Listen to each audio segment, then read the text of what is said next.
Galatians 2:20. Yes, Um, after Galatians 2:20, right? yeah. I've been crucified with So Christ, right?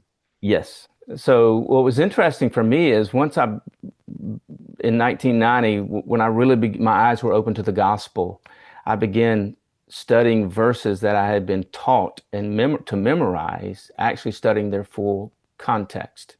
So one of these verses, of course, was Galatians 2:20. I have been crucified with Christ. I no longer live, but Christ lives in me. This life that I now live, I live by faith in the one who loves me and gave himself for me.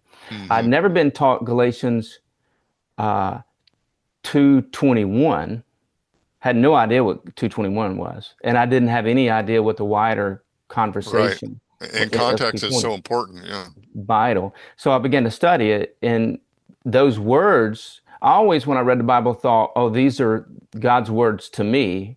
Well, and actually, these are Paul's words to Peter, Galatians 2:20. Paul is confronting Peter because Peter has abandoned the new covenant of grace, gone back to the old covenant of law because of men sent from James Yeah, to we're in the book of Antioch. Galatians where he's confronting everyone who's trying to who's mixing Yep, the old and the new covenant, right? So, absolutely. So the reason he puts in this event with Peter is because he's using that as an example to the Galatians that he's writing to, that what Peter did when these men were sent from James, cave to the gospel of grace, go back to the law of Moses, the Galatians were doing it too, because they had embraced right, grace in Acts 13 and 14, and now they're rejecting the gospel. And so here Paul says, here's an example. And then he goes into 2:21, if righteousness could be gained by the law, which Peter went back to doing, he set hmm, aside grace, then why did Christ die?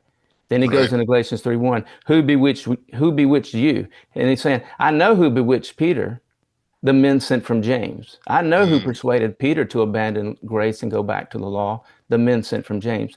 But who bewitched you? Who persuaded you to abandon grace? hmm, Or at least they were mixing grace and law. So I love studying the Bible. I can tell you love studying the Bible, Ward. right. Thank you for being a part of this conversation. Yeah, thank you, And Brad, for inviting me. I'm now interested to going to your site and looking at some of your blogs, and we can always learn from each other, right? So.